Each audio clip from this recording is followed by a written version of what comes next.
আসসালামু আলাইকুম। এটিএন বাংলার প্রতিষ্ঠাবার্ষিকীর শুভেচ্ছা জানিয়ে শুরু করছি এটিএন বাংলা সংবাদ। আপনাদের সাথে আছি আমি ফাতিহা শাফি। শিক্ষা ব্যবস্থাকে যুগোপযোগী করে গড়ে তোলাই সরকারের নির্বাচনী অঙ্গীকার বলে জানিয়েছেন প্রধানমন্ত্রী তারেক রহমান। প্রাথমিক শিক্ষা পদক বিতরণ অনুষ্ঠানে তিনি বলেন, শিক্ষা ব্যবস্থার পরিবর্তনে প্রাথমিক শিক্ষা ব্যবস্থাকে সর্বাধিক গুরুত্ব দিচ্ছে সরকার। প্রধানমন্ত্রী বলেন, ভবিষ্যৎকে সুন্দরভাবে গড়ে তুলতে পারিবারিক, সামাজিক ও ধর্মীয় মূল্যবোধের শিক্ষা পাঠ্য বইয়ে যুক্ত করা হবে। এ সময় 21টি ক্যাটাগরিতে প্রাথমিক শিক্ষা পদক প্রদান করেন সরকার প্রধান। তারেক রহমান ক্ষুদে শিক্ষার্থীদের অংশগ্রহণে বিতর্ক প্রতিযোগিতা ও মনোজ্ঞ সাংস্কৃতিক অনুষ্ঠান উপভোগ করেন। এর আগে সবুজ বিদ্যালয় কর্মসূচির আওতায় সারা দেশে সরকারি প্রাথমিক বিদ্যালয়ে বৃক্ষরোপণ কর্মসূচির উদ্বোধন করেন প্রধানমন্ত্রী তারেক রহমান। রাজধানীর চীন মৈত্রী সম্মেলন কেন্দ্রে কর্মসূচির উদ্বোধন করে বিভিন্ন জেলার সরকারি প্রাথমিক বিদ্যালয়ের স্টল ঘুরে দেখেন প্রধানমন্ত্রী।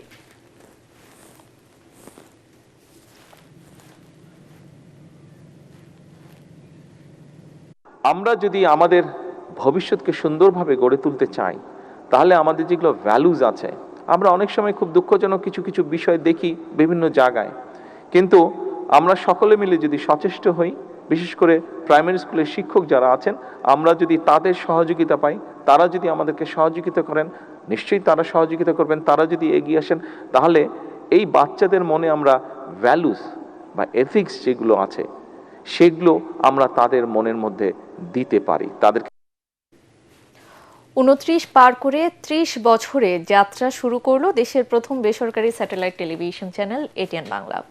নানা প্রতিকূলতার মধ্যেও বস্তুনিষ্ঠ সংবাদ ও মানসম্মত অনুষ্ঠান পরিবেশনের মাধ্যমে শীর্ষস্থান ধরে রেখেছে চ্যানেলটি।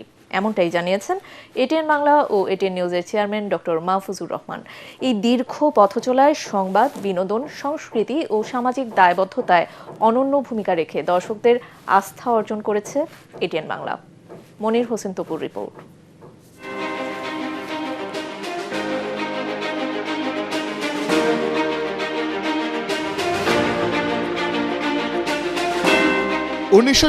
সালের 15 জুলাই দেশের বেসরকারি টেলিভিশন চ্যানেলের সম্প্রচারে এক নতুন অধ্যায়ের সূচনা হয় এটিএন বাংলার যাত্রার মধ্য দিয়ে। সীমিত পরিসরে বিনোদনমূলক অনুষ্ঠান দিয়ে শুরু হলেও সময়ের পরিক্রমায় সংবাদ, সংস্কৃতি, খেলাধুলা, বিতর্ক প্রতিযোগিতা ও সামাজিক সচেতনতামূলক অনুষ্ঠান পরিবেশনের মাধ্যমে অন্যতম জনপ্রিয় চ্যানেলে পরিণত হয় এটিএন বাংলা। পথ দেখায় কেউ, পথ চলে সবাই, এইটা কিন্তু আমরা এইটা প্রমাণ করেও ছাড়ছি। কারণ যখন আমরা এই এটিএন বাংলা শুরু করলাম, তখন স্যাটেলাইট দিয়ে যে একটা টেলিভিশন চলতে পারে এই কনসেপ্টই কারো জানা ছিল না। শুরুতে পথ চলাটা খুব কঠিন ছিল। 2004 সাল ছিল এটিএন বাংলার জন্য একটি উল্লেখযোগ্য বছর। সেই বছর শিশুদের সংবাদভিত্তিক অনুষ্ঠান আমরা করব জয়ের আমরাও পারি বিশেষ পর্ব প্রচারের মধ্য দিয়ে এটিএন বাংলা জিতে নেয় ছোট পর্দার অস্কার খ্যাত অ্যামি অ্যাওয়ার্ড। এশিয়ার প্রথম দেশ হিসেবে এই পুরস্কার অর্জন করে চ্যানেলটি। Bangladesh AMT Bangla Amora Party, the winner is Multimedia Production. এখানেই থেমে থাকেনি। দুস্থ আর অবহেলিতদের কথা তুলে ধরায় 2012 সালে ডক্টর মাহফুজুর রহমানকে এশিয়ান ব্রডকাস্টার অব দ্য ইয়ারে ভূষিত করে ব্রিটেনের পত্রিকা এশিয়ান ভয়েস। এছাড়াও দীর্ঘ এই পথ চলায় এশিয়ান আঞ্চলিক award, Meena media award, UNICEF award, lifetime achievement award সহ অসংখ্য আন্তর্জাতিক পুরস্কার অর্জন করেছে চ্যানেলটি। এখনও শিশুদের অধিকার ও সংগ্রামে কথা বলে আসছে আমরা করব জয়।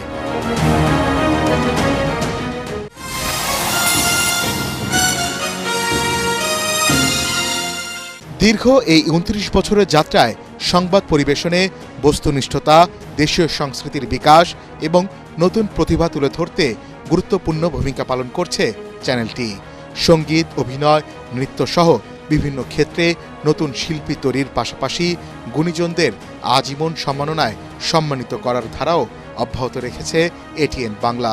আমরা শুরুতে যে পরিমাণ শিল্পী নাটকের বলেন, গানের বলেন, যে পরিমাণ শিল্পী এটিএন বাংলা তৈরি করছে আর কোনো চ্যানেল এটা, ইভেন আমি এটাই বলতে পারি বিটিভি বহু বছর তারা চ্যানেল চালাইছে, তো আমরা যেভাবে যত শিল্পী আমরা তৈরি করছি এটিএন বাংলা, বিটিভিও তত করতে পারে নাই তখন। টিআরপিতে দেখা যায় যে এটিএন বাংলা নিউজ প্রায় আমরা শীর্ষে থাকি। এতগুলি চ্যানেল, নিউজ চ্যানেল আজকে 10টার, শুধু নিউজ চ্যানেলই আছে 10টার উপরে, তারপরেও আমাদের নিউজ এখন পর্যন্ত জনপ্রিয়তা অর্জন ধরে রাখতে পারছি। শিশু কিশোরদের মেধা বিকাশ, অনুসন্ধানী প্রতিবেদন, জনসচেতনতামূলক অনুষ্ঠান এবং মানবিক উদ্যোগের মাধ্যমে সমাজের নানা দিক তুলে ধরেছে প্রতিষ্ঠানটি।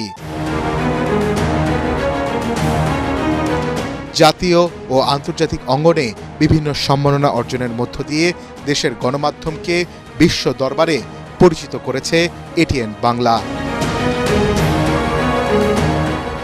একটা সময় যখন সংবাদের ছবি সংগ্রহ করে তাৎক্ষণিক প্রচারের ব্যবস্থা ছিল না, তখন সংবাদের খোঁজে ভোটের পাখি নিয়ে দেশের এক প্রান্ত থেকে অন্য প্রান্তে উড়ে গেছে এটিএন বাংলার কর্মীরা। নতুনদেরকে চান্স দিতাম, এবং নতুনরা যদি চান্স না দেওয়া হতো তো আজকে এই শিল্পে এতগুলি চ্যানেল আজকে চলতেছে, আজকে কিন্তু কোনো রিপোর্টারের অভাব নেই, কোনো শিল্পীর অভাব নেই।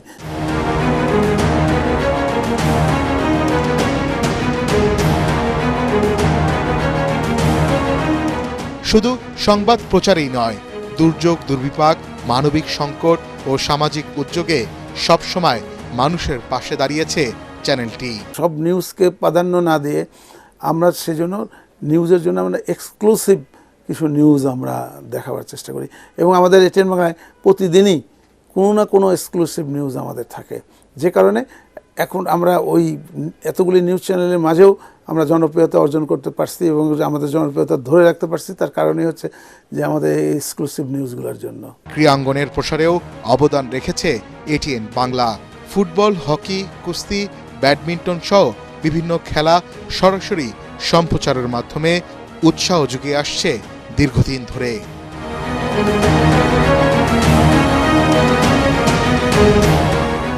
একই সাথে মহান মুক্তিযুদ্ধের ইতিহাস, স্বাধীনতার চেতনা নতুন প্রজন্মের কাছে তুলে ধরতে নির্মাণ করেছে অসংখ্য বিশেষ অনুষ্ঠান ও প্রামাণ্যচিত্র।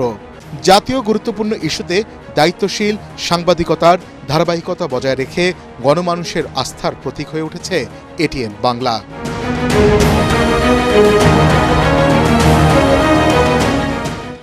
সংস্কৃতি, বস্তুনিষ্ঠ সংবাদ এবং দায়িত্বশীল সম্প্রচারের অঙ্গীকার নিয়ে সামনের দিনগুলোতেও সত্য, সুন্দর ও দায়িত্বশীল সম্প্রচারের ধারাবাহিকতা বজায় রাখার প্রত্যয় প্রতিষ্ঠানটি। মনির হোসেন তপু, এটিএন বাংলা, ঢাকা। এটিএন বাংলার প্রতিষ্ঠা বার্ষিকীতে শুভেচ্ছা জানিয়েছেন বিএনপি মহাসচিব ও স্থানীয় সরকার মন্ত্রী মির্জা ফখরুল ইসলাম আলমগীর ও তথ্যমন্ত্রী জহির উদ্দিন স্বপন। যে অধিকার বাংলাদেশের প্রতিটি মানুষের সাইবার জগতের বিচরণকে এবং তথ্য প্রবাহের যে অধিকার, সেই অধিকারকে সুরক্ষা দেয়, এবং এই প্রযুক্তিগত সোশ্যাল মিডিয়ার সুযোগকে কাজে লাগিয়ে কেউ যাতে কোনো সাইবার অপরাধ করতে না পারে।